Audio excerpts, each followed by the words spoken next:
Antes de comenzar, pues te invito a que le des like a este video, te suscribas si no lo has hecho y que seas parte de esta familia. Ahora sí, vamos con esta historia. 2 décadas separan sus discursos. 2 países distintos.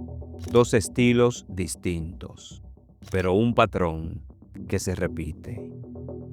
Hugo Chávez llegó al poder con votos, con promesas, con apoyo popular. Nayib Bukele también. Chávez reformó la Constitución, eliminó límites, controló las instituciones y se quedó. Ahora Bukele hace lo mismo. Reelección indefinida, extensión del mandato, Congreso y Corte Suprema bajo su control. Y todo esto con el argumento perfecto: la seguridad del Estado. Y la pregunta es, ¿El Salvador está repitiendo el camino de Venezuela? ¿La democracia está mutando en un nuevo autoritarismo? ¿O todo esto que estamos viendo es solo una nueva forma de hacer poder? Hoy, más que nunca, mirar atrás es entender hacia dónde vamos. En 2025, el Congreso de El Salvador, dominado por el partido oficialista Nuevas Ideas, aprueba una reforma constitucional histórica y peligrosa. Reelección presidencial indefinida. Mandato extendido de 5 a 6 años. Eliminación de la segunda vuelta electoral. 57 de los 60 diputados votaron a favor. No hubo un debate nacional. No hubo una consulta real al pueblo. Para el oficialismo fue un acto de igualdad electoral y una forma de dar más estabilidad al país.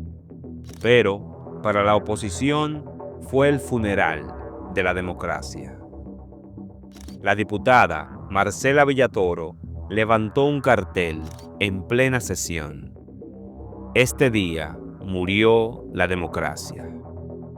Desde ahora, Bukele podrá reelegirse las veces que quiera. Ya no hay límites. Ya no hay alternancia obligatoria. Te cuento, en 2007, Hugo Chávez hizo lo mismo en Venezuela. Y en El Salvador, el primer paso ya se dio.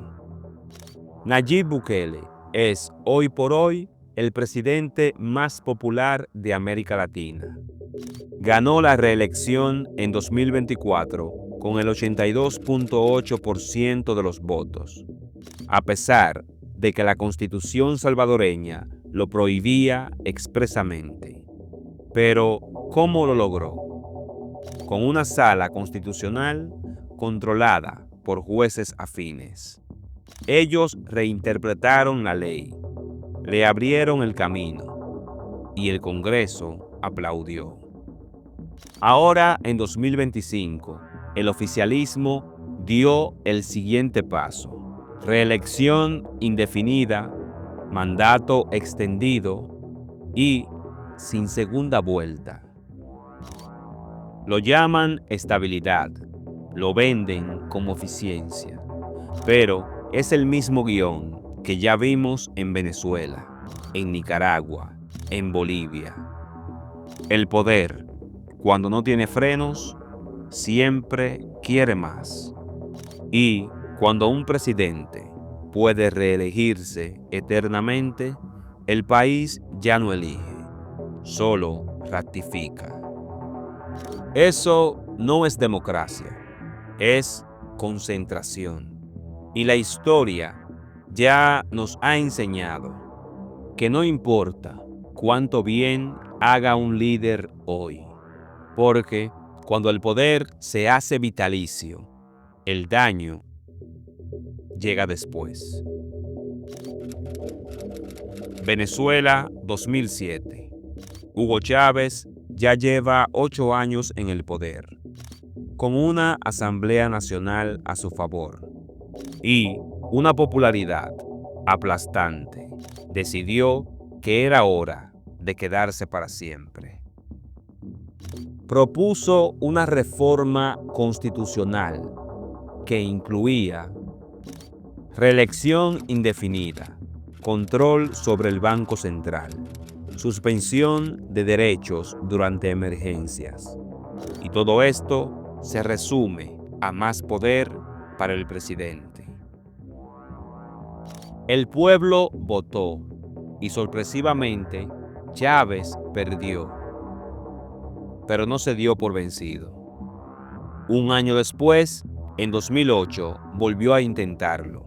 Esta vez lo hizo por partes. Usó decretos, presionó al Parlamento y finalmente logró lo que quería. Y Chávez quería la reelección sin límites. A partir de ahí, todo se aceleró. Persecución a la prensa, judicialización de la oposición, crisis económica y el nacimiento del régimen que hoy encabeza Nicolás Maduro. ¿Y todo esto te suena conocido? Bukele no es Chávez, pero el camino es sorprendentemente parecido, porque el problema no es quien lo haga, el problema es lo que viene después, y eso ya lo vimos.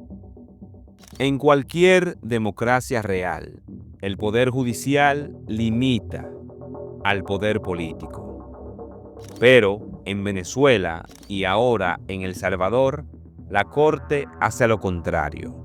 Lo habilita, lo protege y lo justifica. En Venezuela, Chávez reformó el Tribunal Supremo, colocó magistrados leales y convirtió la justicia en su brazo político. Cualquier ley que Chávez quería se aprobaba. Cualquier disidencia se perseguía o se castigaba. En El Salvador, Bukele no tardó en hacer lo mismo. En 2021, su asamblea destituyó a los magistrados de la Sala Constitucional y los reemplazó por nombres fieles. Poco después, esa nueva sala dictaminó que sí podía reelegirse, aunque la Constitución dijera lo contrario. Y el resultado de esto fue una corte que ya no interpreta la ley, sino que la acomoda al poder. El mismo guión, con distintos actores, control institucional, desactivación de contrapesos, legalización de lo ilegal. Todo líder autoritario necesita un enemigo, una amenaza constante, un villano que justifique el poder sin límites. En Venezuela, Chávez construyó su narrativa contra la oligarquía, los empresarios, el imperio y también los partidos tradicionales. Culpó a ellos de la pobreza, la desigualdad y la corrupción. Y, con ese enemigo imaginario, justificó cada reforma, cada represión y cada concentración de poder. En El Salvador, Bukele hizo algo similar, pero con un enemigo real: las pandillas. Y ojo, la amenaza, no estoy diciendo que no era real. Es real y es seria. Antes de Bukele, la violencia en El Salvador era brutal. Pero detrás de esa victoria llegó el estado de excepción, la censura, las detenciones masivas sin juicio, los abusos. Y, mientras tanto, se eliminaban contrapesos políticos. El enemigo sirve para blindar al poder. Y cuando el enemigo no es suficiente, se fabrica otro. La fórmula es clara. Estamos en guerra. No hay tiempo para la democracia. Así empieza todo. Y cuando el enemigo desaparece, ya sea el imperialismo, los empresarios, la prensa, las pandillas, cuando eso desaparece, el poder ya no se va. La reelección indefinida no es una innovación política, es una advertencia vieja, con ropaje nuevo, porque sin alternancia, una democracia deja de ser un sistema y se convierte en un hombre. En Venezuela, todo giró en torno a Chávez, luego a Maduro, y, como consecuencia de esto, el país colapsó. En El Salvador, todo gira en torno a Bukele, su cara, su voz, su narrativa. Su partido se llama literalmente Nuevas Ideas, pero todo se mueve si él quiere. No hay una figura sucesora.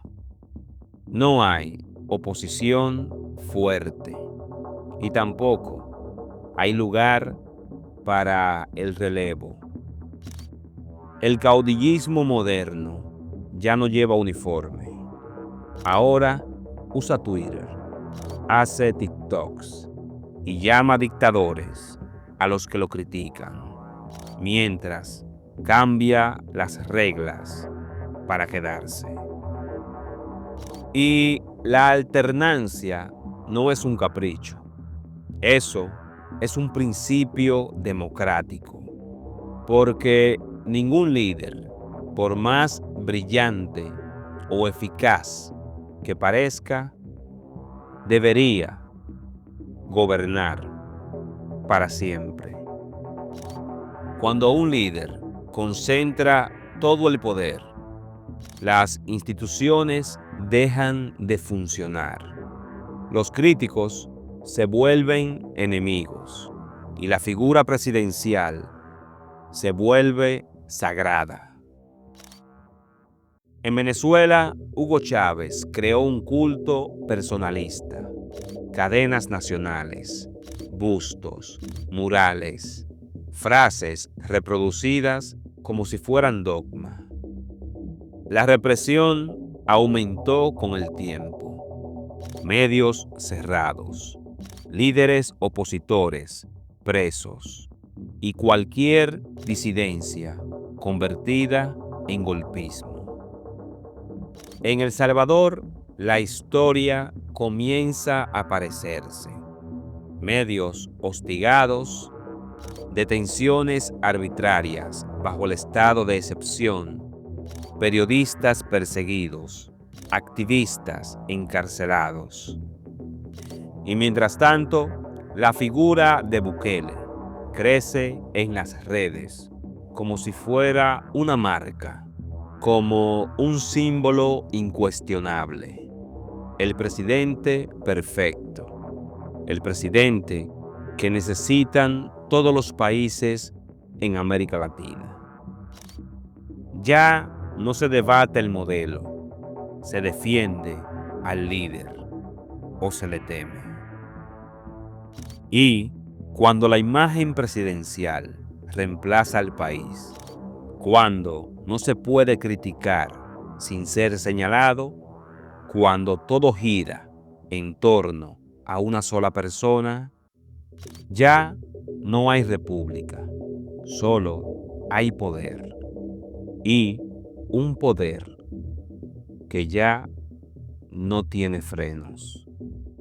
Nayib Bukele sigue siendo popular, imbatible en encuestas, dueño absoluto del Congreso, de la Corte y del discurso público. Y esa amigo mío, amiga mía, es la trampa perfecta. Cuando todo parece funcionar, cuando la economía aguanta, cuando hay orden en las calles, es fácil creer que el poder absoluto es la solución. Pero la historia o nuestra historia en América Latina está llena de espejos rotos. Chávez, Ortega, Morales, Fujimori. Todos llegaron con apoyo. Todos prometieron limpiar el sistema. Y todos se quedaron más tiempo del que debieron, del tiempo legal, del tiempo democrático, de ese tiempo que establece cada constitución en cada país. Hoy, El Salvador eliminó la alternancia, extendió el mandato presidencial, legalizó lo que ayer era ilegal y lo hizo con aplausos, no con bayonetas. Y eso lo hizo aún más peligroso, porque la dictadura moderna no llega gritando patria o muerte, llega sonriendo. Y mientras el pueblo celebra las reformas, la democracia pierde aire, hasta que ya no respira. ¿Hasta dónde llegará Bukele? La respuesta a esta pregunta no está en él. La respuesta está en cuántos están dispuestos a decir hasta acá.